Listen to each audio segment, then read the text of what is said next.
Black holes. We've all heard of them.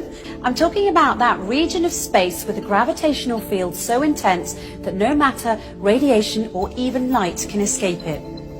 There's a joke that astrophysicists like to tell, and it goes something like this. A star walks into a black hole, but it doesn't seem phased. The black hole turns to the star and says, "Sir, I don't think you understand the gravity of this situation."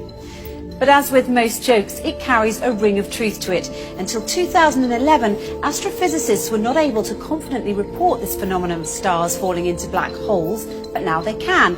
And the total number of cases of stars falling into black holes reported until 2016 had been 3. Interestingly enough, although it's not an astrology book, there's an entire chapter in the Quran called The Star, and the first verse of that chapter is, "By the star when it falls." In this chapter, the Quran describes characteristics of a place so similar to what we now know as fitting the description of the black hole that it will send a shiver down your spine. In the Islamic faith, it is believed that God granted Prophet Muhammad a special trip to the heavens. This trip was miraculous, of course, as there was no technological way the Prophet could have taken such a journey at the time, seeing as how planes hadn't even been invented, let alone rocket ships. Nonetheless, if you study this miraculous night journey closely, you'll find that there are many clues to prove that this incredible journey did indeed occur. Not only that, where it took place turns out to be of great interest too, because astonishingly enough, the description of the area the Prophet ascended to matches the characteristics of what we now know about the black hole. So let's look at what we now know about the black hole through the recent discoveries of science and compare it to the mysterious area the Quran describes in its pages as part of this miraculous night journey the Prophet took. Firstly, in verse 16 of chapter 53, the Quran describes this place in space as very dark. In fact, it describes it as darkness covered or draped in darkness, which is not surprising. Space is a pretty dark place. Even so, some areas are darker than others, but nothing is darker than a black hole, because black holes have such immense forces of gravity, nothing, not even light, can escape from them. That's why they're black. And because they're black, they are veiled from direct observation. They nevertheless reveal themselves indirectly, as scientists have special tools that can help them see how stars that are very close to black holes act differently than other stars because of the immense force of gravity that black holes have, and this helps them identify the location of black holes.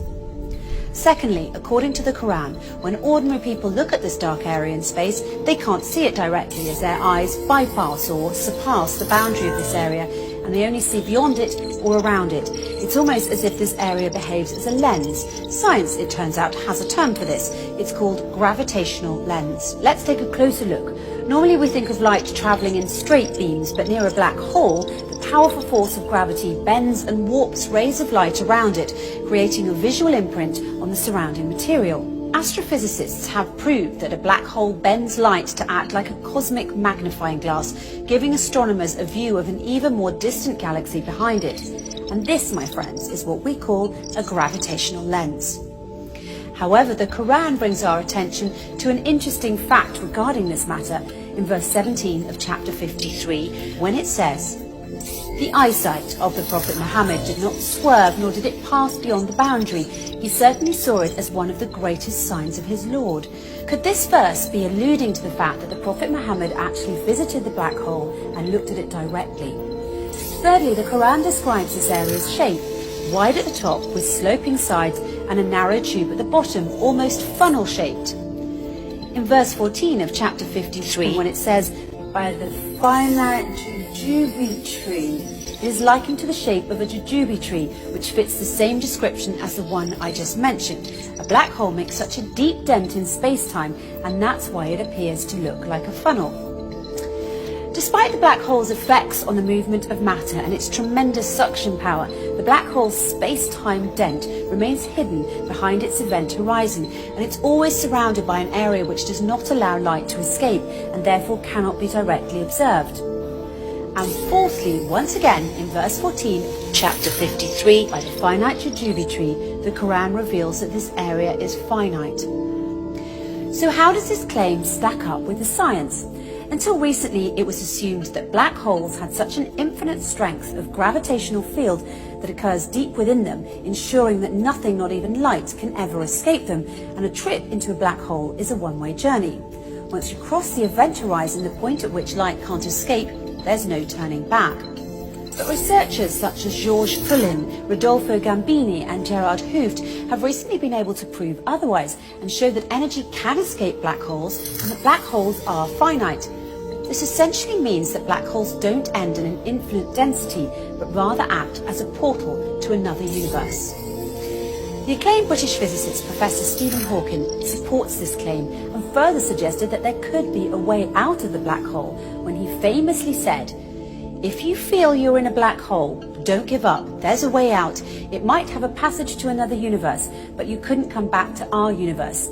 So although I'm keen on spaceflight, I'm not going to try that." In conclusion, the Quran swears by the star when it falls that the Prophet Muhammad travelled through space and reached an area which, according to the Quran, is one of God's greatest signs, an area that is much darker than its surroundings. This darkness hides its funnel jujube tree shape underneath, and no one can see this area directly as his or her eyesight will swerve and pass beyond its boundary. Finally, we're told that this area is finite and a portal to another universe. So it would seem that the Quran and astrophysicists agree, as the way in which the Quran describes this mysterious area matches what we now call the black hole. However, the Quran takes it one step further by asserting that it is, in fact, a portal to heaven, a claim which science has yet to prove. But if past experience is any indication, it's only a matter of time before science catches up to the scientific miracles already contained in the pages of the Quran.